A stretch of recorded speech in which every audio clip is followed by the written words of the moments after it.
我和刘启兰争了一辈子，争工作，争房子，争季泽川，我赢了。季泽川爱我如命，将我疼到骨子里。临死前，我握着他的手，觉得这辈子值了。直到刘启兰出现在我的病房，他女儿脖子上戴着我家丢失多年的传家宝。他说那是季泽川送他的。我争强好胜了一辈子，却总也比不过刘启兰。我认真学习，努力工作，用现在的话说，比卷王还卷。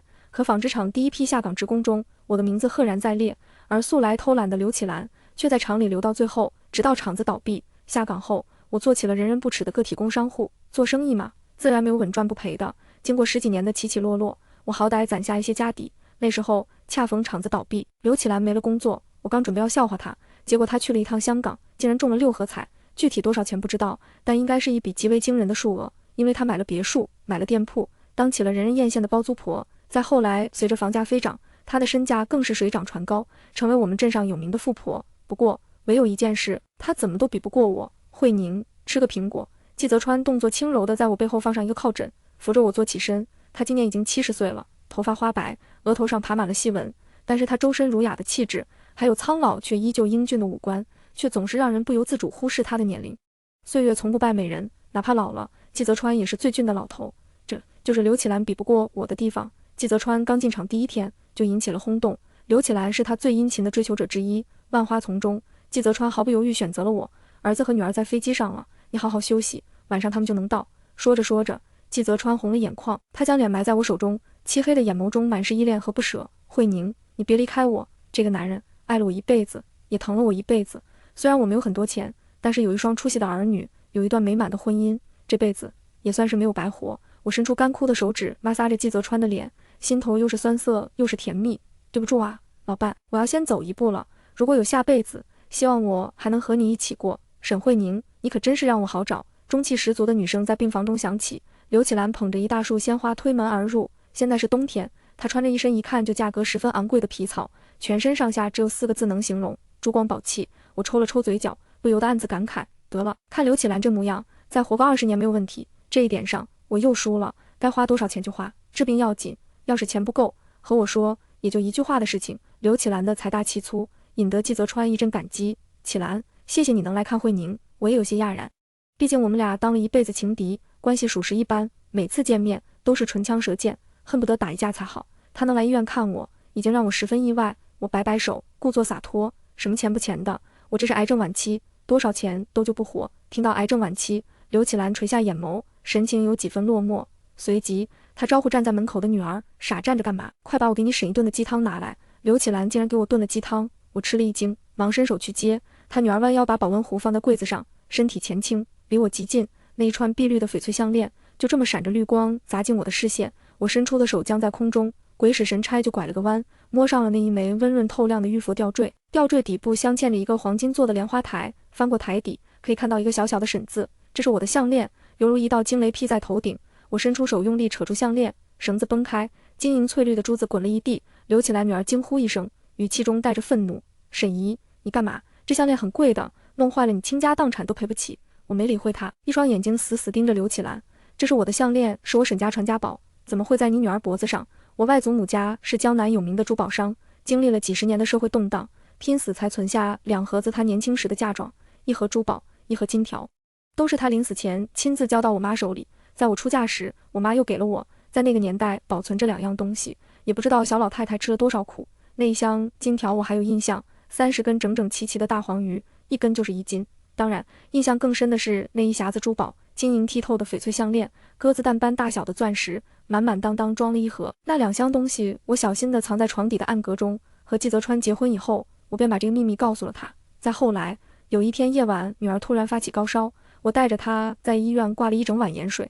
等我到家时，季泽川说家里进了贼，那2箱子东西都被人偷走了。为此，我心疼的好几个晚上没睡着觉。刘启兰，你这个贼，你还我东西！我不知道哪来的力气，从床上爬起身，猛然扑向刘启兰。季泽川吓了一跳，和刘启兰女儿忙围过来拉我。我喘着粗气，一双手死死掐住刘启兰脖子，把她掐得直翻白眼。我说刘启兰怎么会莫名其妙中了彩票？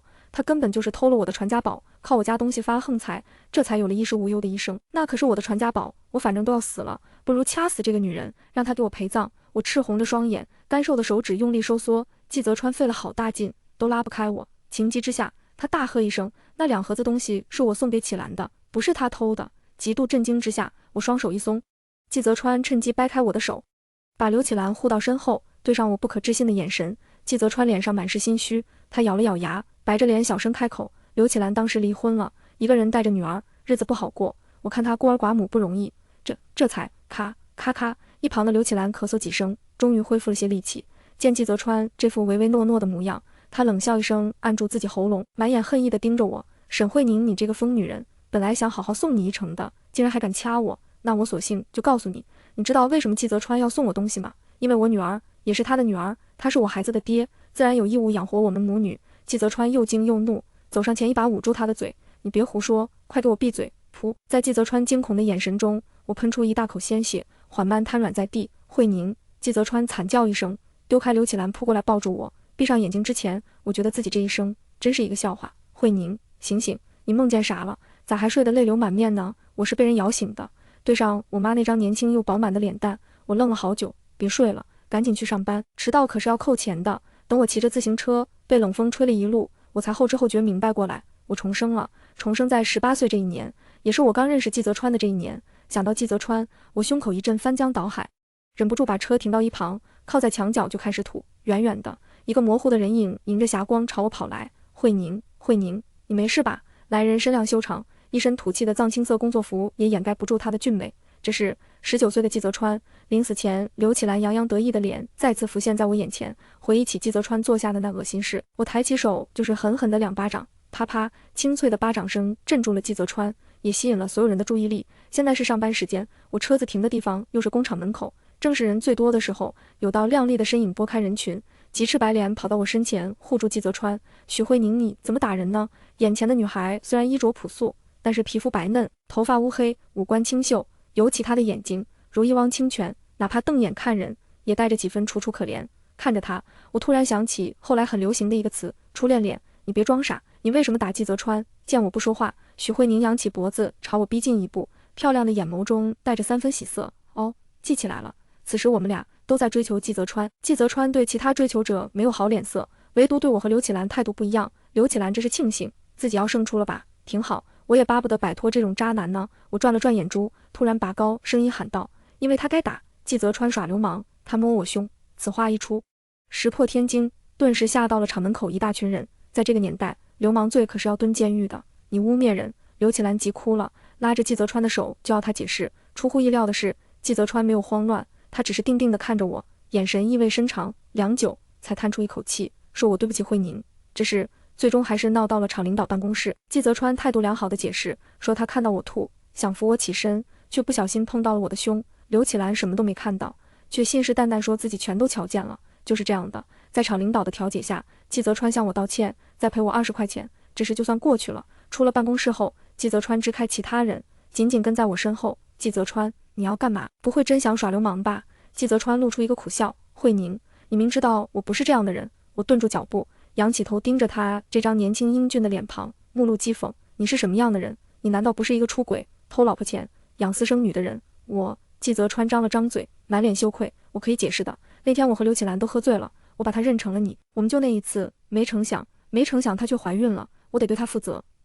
但是我发誓，我之后一次都没碰过她，自始至终，我心里只有你一个人。刘启兰确实未婚先孕，因为这事情坏了名声，导致她终生未嫁。我们厂当时议论纷纷，所有人都在猜测孩子爸是谁。当时我还十分唏嘘，感叹刘启兰碰上了一个不负责任的渣男，万万没想到，这渣男竟然是我老公季泽川。别再跟着我，上一世算我倒霉，这一世你走你的独木桥，我过我的阳关道。季泽川大痛，露出一副受伤的表情，好似我才是那个负心汉。慧宁，你不要我了，我都说了，那只是个误会。这些年我怎么对你，你都忘记了。你做生意亏损那么多次，我哪次不是全力支持你？听到这，我鼻子都气歪了。他怎么好意思说我做生意的事情？要不是他把我的传家宝送人，我这辈子躺着都有花不完的钱，至于那么费心费力去赚钱吗？等等，传家宝。早上我云里雾里，还以为自己在做梦，几乎是被我妈推出门的，完全忘了这事。想到那一盒子金条和珠宝，我立刻来了精神。滚开！我一把推开季泽川，扭头就朝门外跑去。我妈正准备出门，看到我满头大汗跑回家，吓了一跳。你不上班，跑回家干嘛？我小心翼翼地拉着我妈进屋，凑近她耳边轻声问道：妈，我想看看姥姥给你的那2盒东西。我妈吓得一把捂住我的嘴，顺手在我背上拍了2下。要死啊你！青天白日说这个，小心被人听了去。好疼，真好。我妈还这么年轻，打人都特别有劲。上辈子老太太身体也挺健康，只是在得知我癌症后一下子倒了。那个时候我卧床，我妈也住了院。她说怕我黄泉路上孤单，她得陪我一起走，让我进了地府，也是个有妈的孩子。想到这，我心里一酸，忍不住搂住我妈的腰低声啜泣，然后又挨了2巴掌。最终我还是看到了那2箱东西。看完以后，心满意足的被我妈撵着上班去了，确保自己未来是个亿万富婆后，我连工作都充满了干劲。等改革开放春风一吹，我就哐哐买楼，赚钱买，贷款买，借钱买，拼命买。我还知道哪些地方会拆迁，拆之前都是最便宜的，没人要的老破小。人生真是充满了盼头啊！我专注的低头纺纱，没注意到车间其他女工都在偷偷看我，一边看一边还在窃窃私语。随着午饭时间越来越近，女工们手上的动作都慢了下来，窃窃私语也变成了高声议论。真是没见过这么不要脸的，就是做女人做成这样，我要是她呀，都没脸活。谁不要脸？发生什么了？我手上动作没停，耳朵却高高竖起。做人哪有不喜欢听八卦的？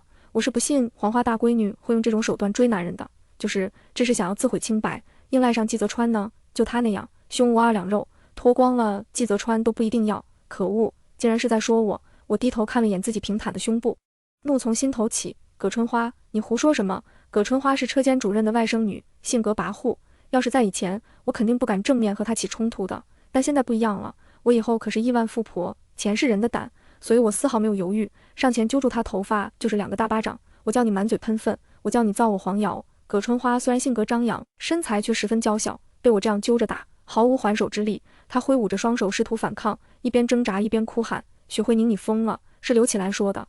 他说你追求不成，恼羞成怒，所以污蔑季泽川，说你想用这个办法逼他接受你别打了，好疼啊！呜呜！躲在人群中的刘启兰对上我的眼神，立刻一缩脖子便想跑。这就是季泽川口中温柔腼腆、纯净如小白兔般的柔弱女孩。上辈子为她，季泽川没少和我吵架，新仇旧恨涌上心头。我松开葛春花，豹子一样扑向刘启兰。刘启兰爸妈生了6个女儿1个儿子，家里穷得叮当响，除了儿子，其他人都吃不饱饭。刘启兰作为大姐，每个月的工资和饭票基本上都被父母拿走了，她每天饿得走路都打晃，根本就不是我的对手。救命啊！许慧宁打人了！刘启兰凄厉的惨叫声回荡在空旷的车间中，久久未能平息。车间主任瞪着眼，一张脸拉得比驴还长。许慧宁，你无故打人，厂里要处分你，你马上回去给我写一封检讨书，明天厂里会通报批评。车间主任很疼他外甥女，见葛春花顶着2个通红的巴掌印，心里恨得不行。在这个年代，一份工作是十分宝贵的，父传子，子传孙，厂里不但管你吃喝拉撒、衣食住行，还管孩子上学、大人看病，有份稳定工作，找对象人家都高看你一眼，所以大家对领导天然带着几分畏惧，生怕得罪领导，工作不保。但是我可不怕，因为我知道再过5年我就得下岗，再过10几年厂子都没了，我还怕啥？所以我梗着脖子，一副死猪不怕开水烫的模样，说明明是他们骂我在先，凭啥就处分我一个人？除非你把我们仨都处分了，不然我就去厂门口拉横幅，说你包庇自己外甥女，给其他职工穿小鞋，你还收人贿赂，吃回扣，把工厂上好的布料当做次品卖给别人。车间主任脸都白了，顾不得形象，一把捂住我的嘴，你胡说八道什么？我拍掉他的手，冷冷一笑，我是不是胡说？你心里有数，横的怕愣的，愣的怕不要命的。此刻在车间主任眼中，我是又横又愣，他立刻就怂了，不但好言安慰我，还把刘启兰和葛春花叫过去骂了一顿。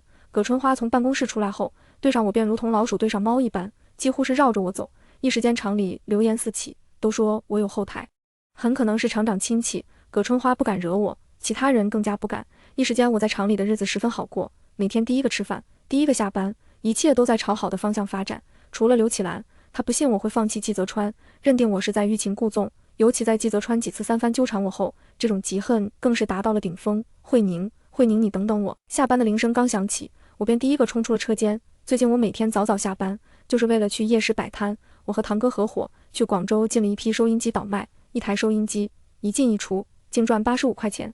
此时我的工资也才45块钱一个月，生意好的时候，一晚上可以赚我1年工资。季泽川的叫喊声，在我听来和狗叫没有任何区别。我脚步不停，继续朝前跑去。许慧宁，你站住！季泽川见我不搭理他，有些恼怒的一把拉住我手臂。咱们夫妻多年，有什么事情是不能说清楚的？你非要这样躲着我，有意思吗？我仰起头，这张清俊英俊的脸曾经让我十分迷恋，如今看到他，我却只觉得不耐烦。季泽川，你是不是脑子有病？松开，我很忙，没工夫和你掰扯，我得抓紧时间赚钱，有钱了才能有时间和精力来对付季泽川和刘启兰这对奸夫淫妇。季泽川不肯松手，一双漂亮的凤眼微微下垂，语气也温柔异常。慧宁，我知道上一世的事情是我错，可那都已经过去了，这次就让我用一辈子的时间来慢慢弥补你，可好？他低着头，漆黑的眼瞳中藏着无尽的柔情，像是要将我整个人都包裹进去，温柔的让人心醉。许慧宁，你这个骗子！正在我被季泽川盯得忍无可忍时，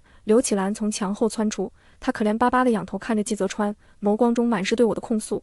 泽川，你不要被他骗了，他多次在外头说一点都不喜欢你，我真的不忍心看到你被伤害。季泽川依旧满眼温柔。启兰，你不懂，慧宁不可能不爱我的，他说的全是气话。好了，这是我俩之间的事情，我自己会处理。妈的，这对颠公颠婆，上辈子偷我的钱，这辈子又浪费我时间，阻碍我发财，我烦不胜烦。扭头看向刘启云，刘启云，你喜欢季泽川是吧？喜欢你就赶紧上啊，管好你男人，别让他缠着我，我看到他就烦。刘启兰涨红了脸，你说你不喜欢季泽川，有证据吗？我认真地点点头，看好了，这就是证据。啊哒，我抬起腿，一脚踢在季泽川裤裆处，等他因为疼痛弯下腰时，揪住他的头发，劈头盖脸就是几个耳刮子。妈老娘看到你就恶心，滚开，离我远点，不然我见你一次打你一次。刘启兰的眼睛瞪得像铜铃，因为太过震惊，像是被人点住穴道般，半天没有反应，直到我跑出很远，他才后知后觉跑上前扶起季泽川。泽川，你没事吧？泽川，许慧宁是疯了不成？我的天哪，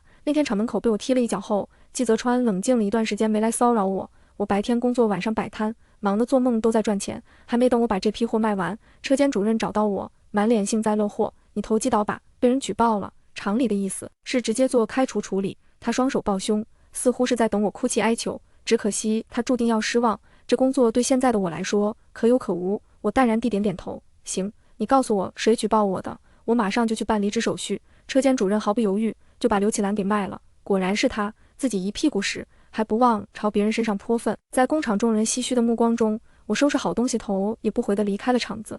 刘启兰躲在人群中，远远地看着我，在对上我的目光时毫不闪躲，还朝我挑衅一笑。我懂他的意思，他觉得我离开工厂后就没资格再和他竞争季泽川了。虽然我很烦季泽川，但是也不能白白这样被他算计。我推着自行车，脑海中努力回忆着刘启兰的生平。上辈子的刘启兰有过一段比较凄惨的生活，他家十分重男轻女，父母压榨所有女儿供养儿子，而他弟弟从小身体就不好，是个药罐子，3天一小病5天一大病，也就是今年他弟弟又狠狠病了一场。他爸妈狗急跳墙，把刘启兰许给了一个瘸腿光棍当媳妇，就因为对方愿意出200块钱彩礼，刘启兰才19岁，那光棍却已经40多岁了。上一辈子还是季泽川掏了这笔钱，其中有一半是问我借的，我可真是个冤大头。季泽川心善，每次发工资只能拿回一小半，大半都被他接济给了什么老弱病残。现在想想，他应该是骗我的，什么孤寡老人，钱分明全给了刘启兰养小孩，骗我还跟个傻子一样，不忍心责怪他的善良，只能自己拼命赚钱。哦对，想起来了，刘启兰长得小白兔一样，脑子可不笨，他对家里谎称加班，其实偷偷在另外一个小厂子打零工，打工攒下的钱他都给存起来了，我只要把这事捅给他家里，就够他喝一壶的。上一世有季泽川兜底，刘启兰有钱后，家里一直是母慈子孝，因为他的钱，他娘家人恨不得把他供起来，而季泽川是个清高之人，醉心研究，眼中只有他的工作，他倒是从来没有为钱发过一次愁。这一世没有我遮挡风雨，看他还如何保持清高。刘家果然很快就闹了起来，我们两家住在一条巷子里，我们住巷头，他们住巷尾，哪怕隔着这么远的距离，我都能听到他家的动静。我捧着个饭碗，挤在看热闹的人群中。方阿姨，刘家这是干啥呢？方阿姨手里还抓着半个馒头，正踮起脚努力透过院墙往里张望。刘家打闺女呢，那刘启兰可真不是东西，家里都快揭不开锅了，还藏私房钱呢。天啊，真的假的？刘启兰看着乖巧得很，不像是这种人啊。要想激发一个人的表达欲，就得恰当的否定他说的话。方阿姨见我质疑她的八卦能力，瞬间像打了鸡血般开始疯狂输出。呸，那刘启兰只是看着乖，其实蔫坏。你知道她藏了多少私房钱不？多少？方阿姨激动地伸出2根手指，足足200块。她还在院子里藏了2盒雪花膏、1支口红、1瓶香水，还有一些听说老贵的化妆品呢。饭都吃不起了，还折腾这个。难怪刘启兰脸那么白，身上总是香喷喷的，有种不符合这个年代的精致感呢。那老刘说了，女大不中留，留来留去留成仇。刘家二妹今年也17了，刚好可以顶替刘启兰的工作。那刘启兰就给她说门亲事，嫁出去。我装出吃惊的模样，嫁出去？嫁给谁啊？方阿姨嫌恶的撇嘴，就是那个开修车铺，脸上长满麻子的王瘸子。要我说啊，刘启兰虽然不是东西，但是他爹妈也是太狠心，谁不知道那王瘸子脾气不好，喝醉了酒爱打老婆啊。那王麻子也知道自己不是东西，所以开出了天价彩礼300块。这一世结婚的事情不但提前发生了，彩礼还多出了100块。看完热闹，我心满意足，捧着碗回家了。这次刘启兰肯定还会向季泽川求助，季泽川没那么多钱，他爸妈有啊，不如就让季泽川出了这个彩礼钱，娶刘启兰算了。你说什么？我目瞪口呆看着眼前的人，不敢相信自己听到的话。季泽川有些不满，慧宁，别闹，千错万错都是我的错，启兰是无辜的，你总不能真看着她嫁给那个王麻子吧？我想过季泽川有点颠，但是我没想到他这么颠，竟依旧跑来向我借钱，还要借200块，为什么不能？他偷我那么多钱，我恨不得看他死呢。季泽川抿唇，无奈的叹气，慧宁，你是最善良的人，何必说这种气话？这钱就当是你借我的，等我发工资了就还你。上一世我爱慕季泽川，觉得他千好万好，他的不食人间烟火，看在我眼中也是单纯的可爱。季泽川最新科研，回家后基本什么都不做，我便包揽所有家务。季泽川性子清高，从来不屑溜须拍马之事，哪怕做出好多成绩，职位也升得没其他人快，我便替他费心钻营，和领导同事打好关系。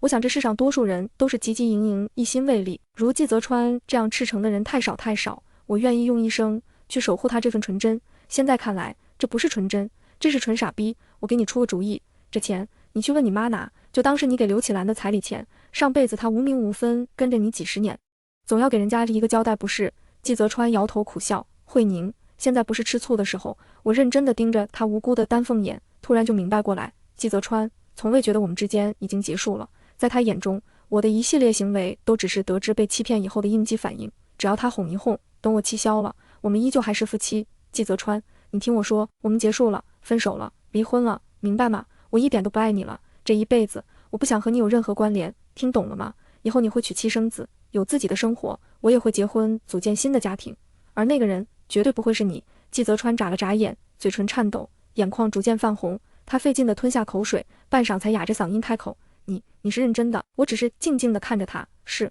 我不要你了。季泽川说完便不再理会他，头也不回地走了。第二天听巷子里最八卦的方阿姨说，季泽川在我们巷子里失魂落魄地站了一夜，他回家就发起高烧，今天连上班都没去。你说他这是等谁？方阿姨啃着黄瓜，眼眸中燃烧着熊熊八卦之火，肯定是等刘启兰。刘启兰被他爸妈关在家里，没去厂子上班。季泽川着急了，听到我的推测，方阿姨猛一拍大腿，都说女追男隔层纱，季泽川这是终于被刘启兰打动了。也对，男人都喜欢刘启兰那股妖妖娆娆的小劲。那天之后，我很长一段时间没看到季泽川，倒是刘启兰家风波不断，刘启兰跑了，王麻子十分中意刘启兰，为表诚意，预付了150块钱彩礼。刘启兰跑的时候，把家里所有钱财都一卷而空，不但偷他弟看病的钱，也拿走了这笔彩礼，现在人财两空。王麻子可不是好惹的，几乎天天上刘家来闹事。刘家想用其他女儿顶替刘启兰，可王麻子就是认准了他，每次王麻子一来，方阿姨都是第一个到场，最后一个走的。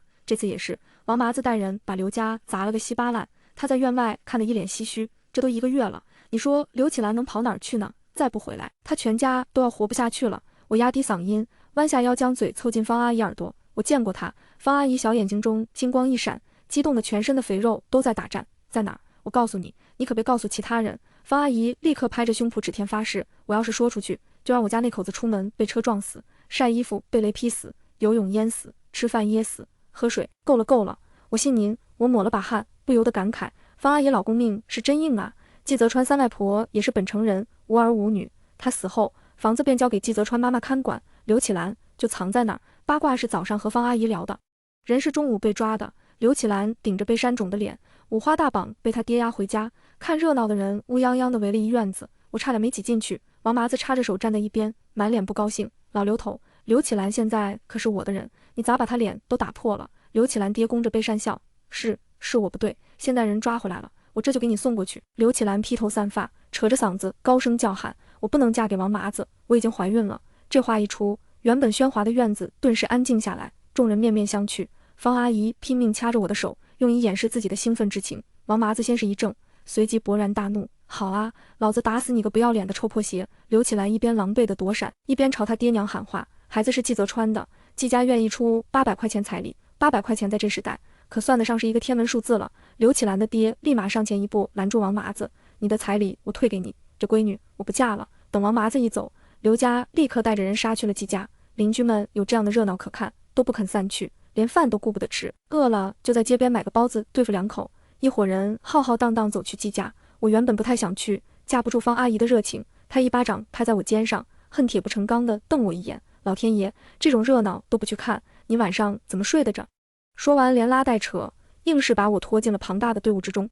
季泽川原本正在上班，也被家里人着急忙慌地叫回了家。他爸妈都是老师，最重名声，眼下被人这样闹到家里，脸色难看得不得了。季泽川妈妈更是一副随时要气晕过去的模样。这种不守妇道、未婚先孕的儿媳妇，我们家是坚决不会要的。别说800块彩礼，8块钱我都不会给。刘启兰他爸当即先翻了桌子，饭菜撒了一地，搞大我女儿肚子，想不认账，做梦！还是老师呢？我这就上你们单位找你们领导去。季泽川爸爸白了一张脸，恨恨地瞪季泽川一眼，这孩子真是你的。季泽川脸色比他爸还差，他无措地在人群中寻找，对上我的视线后浑身一震。慧宁，你听我解释。季泽川拨开人群，直直朝我走来。站在我身边的方阿姨激动地发出如同老牛般的喘气声，让我觉得自己身边立着个蒸汽机。行，你解释吧，我不是故意的。那天你和我吵架，我心情不好就喝多了酒，启兰也喝醉了，我们就那一次怎么就怀孕了呢？噗嗤，方阿姨捂着嘴，乐不可支。我们家那口子喝多了连路都不会走，你还能生娃，真是厉害。哦，对不住，我不说了，你们继续。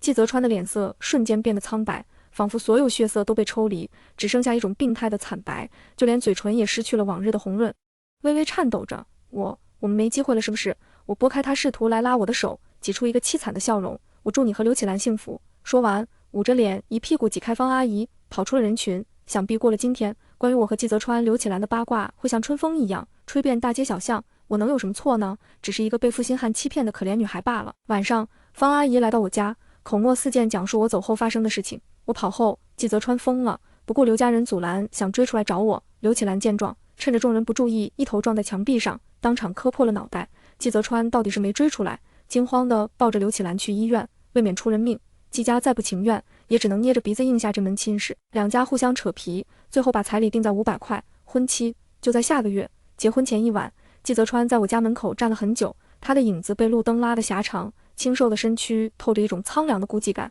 我妈和我一起站在窗户前，透过玻璃看着一动不动如雕塑般的季泽川，他这是弄啥咧？我妈十分不解，他都要结婚了，还要来演对你一往情深干啥？以前我也没看出来他喜欢你呀。我刷一声拉上窗帘，戏多呗，还能有啥？别管他，傻逼看多了，小心也变傻。季泽川和刘启兰的婚后生活并不十分愉快，刘家不满500块彩礼，认准季家这只肥羊死命薅，季泽川给钱少了，刘家父母就要对刘启兰摆脸色，嫌他没用，拿捏不住自己老公。而季爸季妈传统古板，最重规矩，对刘启兰这个儿媳妇十分不喜。季泽川和刘启兰都是风箱里的老鼠，两头受气。听方阿姨说，季家3天2头能听见吵架和摔门声。上辈子我和季泽川过了几十年都没吵过架，他性子寡淡，并不喜欢与人争执，有什么不高兴也只是板着脸不吭声。现在刘启兰能把他逼到这份上，属实不易。这才婚后2个月，季泽川就住在厂里不肯回家了。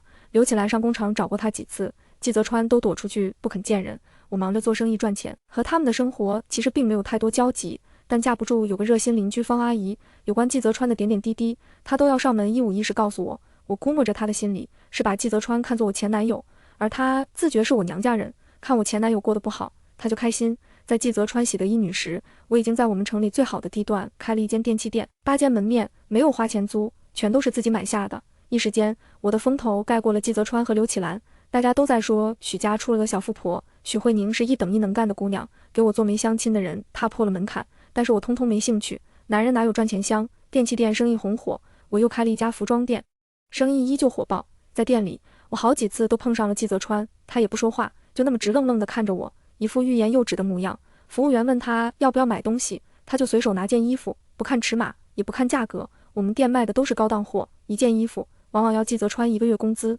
买了几个月后，刘启兰不干了，许慧宁，我打死你个狐狸精！这天我正低头整理货架，刘启兰挥着巴掌突然冲出来，我弯腰一躲，他踉跄2步砸翻了服装架子，崭新的衣服裤子倒了一地。他从一堆衣服中爬起身，拍着大腿，哭得声嘶力竭。大家快来看啊，狐狸精抢人老公了！女同志们可小心点啊，别让老公来这里买衣服，小心被这家老板娘勾走啊！我老公每个月工资全都花在这店里了，这哪里是服装店，分明是个婊子窝。店里不明真相的客人围在一边，对着我们指指点点，好多女人看向我的目光充满了戒备和鄙视。刘启兰在被生活搓磨几个月后，终于撕下伪装，成了曾经她最鄙视的粗鄙泼妇。你给我回去！季泽川远远地追来，涨红着脸不敢看我，只是咬着牙去拉刘启兰。我不回去，回去好让你和这个狐狸精私会吗？我啪！刘启兰捂着脸，呆呆地看着季泽川。你打我！别说他吃惊，我也被吓了一跳。素来文质彬彬、温文尔雅的季泽川竟然会打人！你为这狐狸精打我，我和你拼了！刘启兰悲壮地大叫一声，站起来一头撞在季泽川肚子上，把季泽川撞了个四脚朝天。他动作迅猛地扑过去，骑在季泽川身上，伸出手噼里啪啦一顿乱挠。我叫你袒护那个狐狸精，我叫你天天不回家，我叫你向着你妈和你妈一起欺负我，我叫你没赚几块钱，架子摆得比县长还大，我挠死你个废物男人！季泽川狼狈地抬着手遮挡，却依旧被挠了个满脸开花。刘启兰，你这个泼妇，我要和你离婚！呸！刘启兰狠狠一口唾沫啐在季泽川脸上。你想得美！你敢离婚，老娘就砍死你全家，然后自杀，让你女儿当个孤儿。